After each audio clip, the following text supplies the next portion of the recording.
네, 자유한국당 장제원 의원 아들의 음주운전 사고가 지금 일파만파로 지금 번지고 있습니다. 정치권 공방으로까지 번지고 있는 이 문제 이권열 기자와 뉴스 추적하도록 하겠습니다.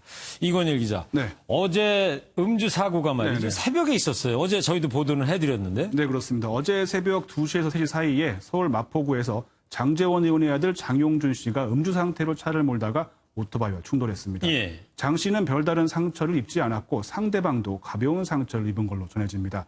장 씨의 혈중 알코올 농도는 0.08% 이상으로 면허 취소 수준이었던 것으로 확인됐습니다. 개정된 윤창호법으로 보면은 알코올 농도 몇 %부터 처벌을 받게 돼 있죠? 0.03% 이상. 0.03인데 0.08 이상이 나왔다. 네, 그렇습니다.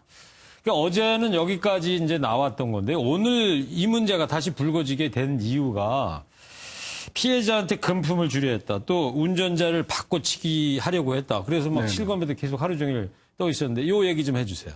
그 사고 직후 피해자에게 금품을 주겠다며 현장 합의를 시도했고 아버지가 국회의원이라는 사실을 말한 것으로 전해지고 있습니다. 피해자한테 그랬다는 거죠? 네, 그렇습니다. 그리고 장 씨는 또 사고 직후엔 자신이 아닌 다른 사람이 운전한 것처럼 경찰에 말한 걸로 또 알려지고 있고요. 실제로 제3자가 사고 현장에 나타나서 자신이 운전을 했다 이렇게 말을 했다는 의혹도 있습니다. 네, 좀 뭐 경찰이 이제 조사를 하고는 있을 텐데 이렇게 되면 제3자가 나타나서 내가 운전했다 이렇게 나오면 네. 이 처벌 수위가 더 높아지는 거 아닙니까?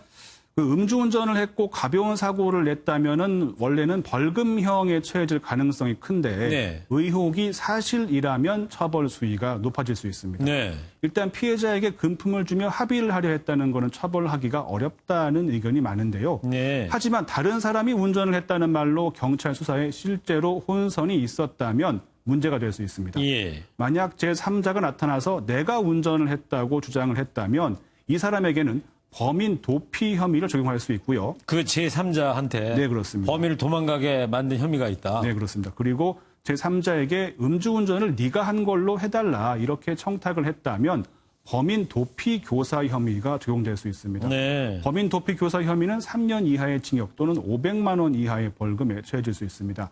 다만 아직은 사고 당시 상황이 밝혀지지 않았기 때문에 경찰 수사가 더 진행돼야 처벌 수위도 가늠할 수 있을 것으로 보입니다. 네. 근데 지금 저 사진 나옵니다만 네. 장제원 의원 아들 네네.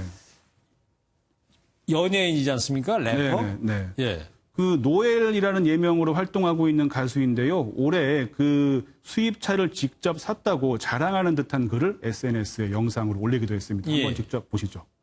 3억 좀 덜 되는 차를 샀습니다. 20살에 참 많은 거를 이뤄냈는데요.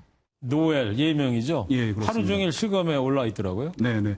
또 예전에는 오디션 프로그램에 출연한 적이 있는데 그 이전에 과거 SNS에 올린 글이 또 문제가 된 적도 있어요. 예. 성매매 시도를 암시하는 글이 있었는데 장용준 씨 본인은 성매매는 없었다고 강력히 부인했습니다. 하지만 2017년 2월인데 그 시점이 당시 바른미래당 소속이던 아버지 장 의원은 당 대변인에서 사퇴했습니다. 네, 그렇군요. 그러면은 앞으로도 연예인 활동이 이제 어려워지나요? 어떻게 됩니까? 장용준 씨 본인이 소속사 SNS를 통해서 사과문을 올렸는데요. 향후 모든 활동을 중단하겠다고 밝혔습니다. 네. 입이 열 개라도 할 말이 없다. 앞으로 다시는 이런 일이 발생하지 않도록 평생 가슴에 죄책감을 가지며 반성하며 살겠다. 이렇게 말했습니다. 아버지 장제원 의원의 입장은 뭐예요? 장제원 의원도 아들 일로 또 한 번 머리를 숙였습니다. 장 의원은 용준이는 성인으로서 자신의 잘못에 대한 모든 법적 책임을 받아야 할 것으로 다시 한번 고개 숙여 사죄드린다. 이렇게 SNS에 올렸습니다. 네. 근데 어제 사고 시점이 공교롭게도 지금 조국 법무부 장관 후보자 청문회 네네. 바로 직후였어요. 네, 그렇습니다. 당시 장 의원의 청문회 발언이 정치권에서 공방 소재가 됐다고 하는데 어떤 이야기였죠? 그 대목이?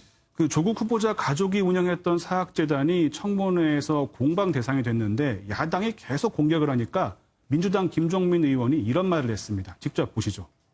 제가 우리 장제원 의원님 정개특위 법사위 같이 하니까 정말 인간적으로는 친한 사이인데요. 장제원 의원님 사학 하시잖아요, 가족이. 네, 가족이 사학재단을 운영하니까 어떻게 운영하는지 장 의원도 잘 알지 않냐. 사학재단 운영하는 사람들이 비리 저지르는 사람들이 아니다. 네. 이런 의도로 말을 했다고 해요. 그런데 이 말을 들은 장제원 의원이 발끈했습니다. 한번 보시죠. 제 집안이 뭘 하느냐는 걸 들고 나와가지고 자신의 이익을 보려고 하는 저런 저열한, 저는 저렇게 위선적이고. 저도 저 장면 기억납니다. 네. 매우 흥분하고 격앙된 상태에서 장제원 의원이 네, 저런 발언을 그렇습니다. 했었는데요. 그 민주당과 조국 후보자 양쪽을 향해서 한 말인데 뭐 조국 후보자 사례와 자신의 경우를 비교하지 말라 뭐 이런 이야기입니다. 그런데 저열하고 위선적이다라는 이 말이 청문회 이후에 상당히 회자가 됐습니다. 예. 그런데 마침 이 말이 나온 직후에 또 음주운전 사고가 벌어지자 민주당이 아들의 음주운전 혐의에 대해서 저열하고 위선적인 행동을 보이지 않기를 바란다, 이런 논평을 내기도 했습니다. 네. 성인이 된 아들 행동을 아버지가 어디까지 책임져야 하느냐를 두고 논란은 있을 수가 있겠죠. 그러나 우리 사회에서 음주운전을 바라보는 시선은 이제 살인 미수 행위로까지 여겨지고 있지 않습니까? 장제원 의원과 장 의원 아들 모두 이 점 명심해야 할 것 같습니다. 뉴스 추적 이권열 기자였습니다.